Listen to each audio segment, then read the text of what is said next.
Bonjour.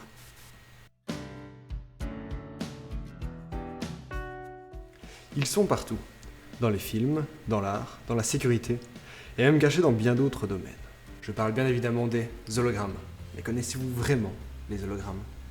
L'hologramme est un cliché photographique transparent ayant enregistré un phénomène de diffraction de la lumière au contact d'un objet à 3 dimensions et qui, illuminé sous un certain angle par un faisceau de lumière, restitue une image en relief de l'objet photographié.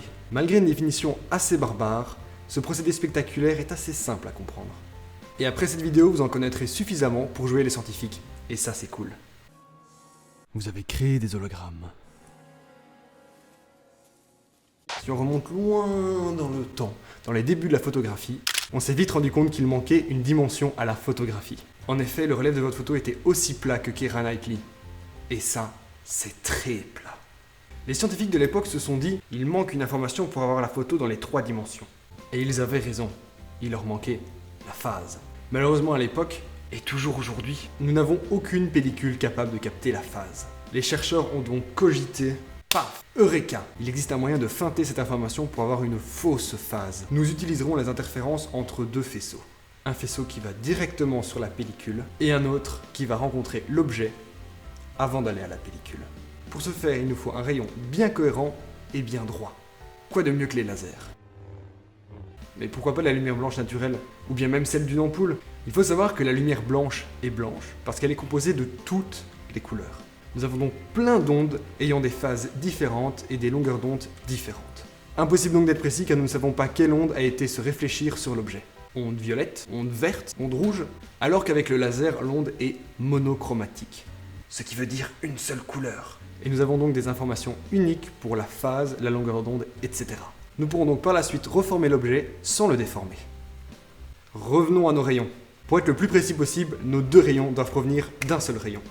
Il suffit donc de le diviser en 2, d'en envoyer un vers l'objet qui sera réfléchi vers la pellicule et un directement vers la pellicule. Bien évidemment, le rayon ayant été sur l'objet sera déformé.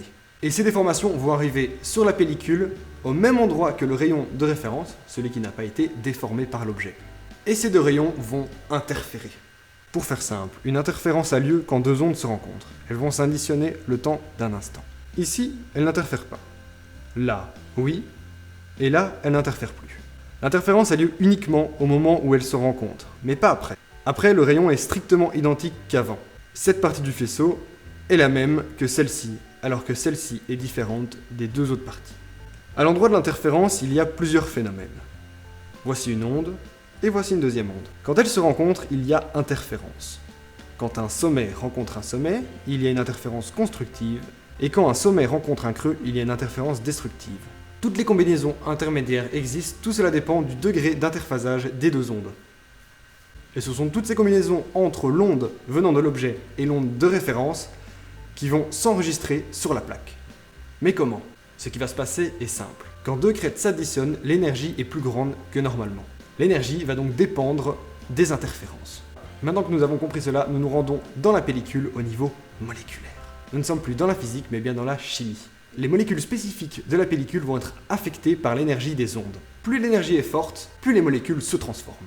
Cette transformation va codifier en quelque sorte la direction de la lumière, la phase, la longueur d'onde, etc. Nous avons donc sur la pellicule une représentation des interférences des 2 ondes, mais attention, ce n'est pas une représentation point par point de l'objet. Et ça, c'est très important, parce que ça veut dire que nous avons besoin de quelque chose pour revisualiser l'objet. Et cette autre chose est la lumière.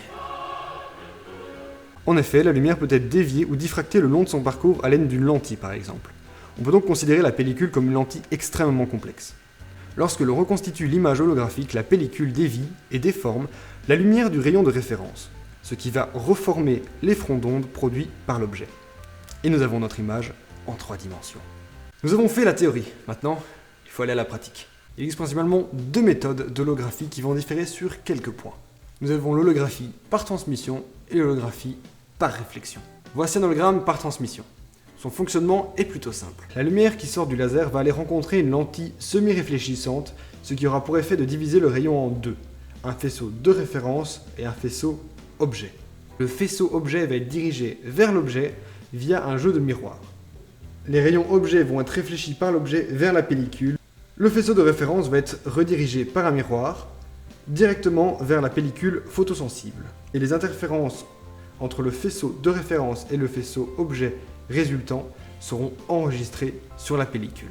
Un hologramme par réflexion est encore plus simple. Le diamètre de la lumière qui sort du rayon va être agrandi afin de couvrir toute la taille de l'objet. La pellicule se situant entre le laser et l'objet se fera traverser afin que le faisceau puisse être réfléchi par l'objet et retourner en direction de la pellicule, qui va enregistrer les interférences qui ont lieu lors de la rencontre des deux faisceaux référence et réfléchi à l'intérieur de la plaque. L'hologramme par transmission est très peu utilisé. Ce n'est pas très pratique pour exposer, car le laser doit être activé pour observer l'hologramme. Quant à l'hologramme par réflexion, celui-ci est beaucoup plus simple à visualiser, puisque la lumière du jour suffit. Au final, les hologrammes, c'est beau. Mais pas que. Les hologrammes sont utilisés partout, dans l'industrie et même dans la médecine. En holographiant une pièce en action, on peut vérifier si elle n'a pas un problème de fabrication. Comme pour la photographie, le mouvement entraîne le flou. On peut donc voir si les pièces d'une machine, ne devant pas bouger, ne bougent réellement pas. Et encore plus intéressant, on peut holographier un organe avant d'opérer, afin de visualiser au mieux et de savoir comment faire l'opération. L'holographie, c'est bien, c'est beau, et ça sauve des vies. Merci à tous d'avoir suivi cette vidéo qui a été réalisée dans le cadre d'un TFE, c'est-à-dire un travail de fin d'études. Je tiens particulièrement à remercier mon promoteur qui m'a orienté vers cette idée de vidéo et que j'ai trouvé absolument génial. J'ai passé un très bon moment et beaucoup de temps à la monter pour qu'elle soit à la hauteur de mes attentes. Et je remercie également mon oncle qui m'a tout simplement donné le matériel pour filmer. J'avais le micro. Et par contre, pour ce qui était de la caméra, j'avais une caméra assez minable. Donc je le remercie vraiment pour m'avoir prêté une caméra aussi bonne qui pouvait filmer en 4K. Là, j'ai pas filmé en 4K puisque c'était un petit peu dur pour le logiciel de montage. Mais 60 fps, etc. Voilà, une très bonne caméra. J'ai suis filmé dans de très bonnes conditions, donc je le remercie fortement. N'hésitez pas, vous, spectateurs, à me faire part de vos impressions, parce que c'est la première fois que je me lançais dans des vidéos avec un peu plus de matos, et surtout des vidéos de vulgarisation scientifique, avec un assez gros travail derrière, surtout au niveau du script. Ça m'a pris 2 jours entiers à travailler le script pour qu'il soit clair un maximum, concis, parce qu'il ne faut pas perdre trop de temps, en même temps qu'il soit vraiment compréhensible, avec un montage qui m'a pris, je pense, 10-12 heures facilement. J'ai pas encore fait le rendu vidéo, et là je pense que mon PC va souffrir pendant quelques heures, vu la taille du projet. Donc n'hésitez vraiment pas à me dire si je dois corriger certains points.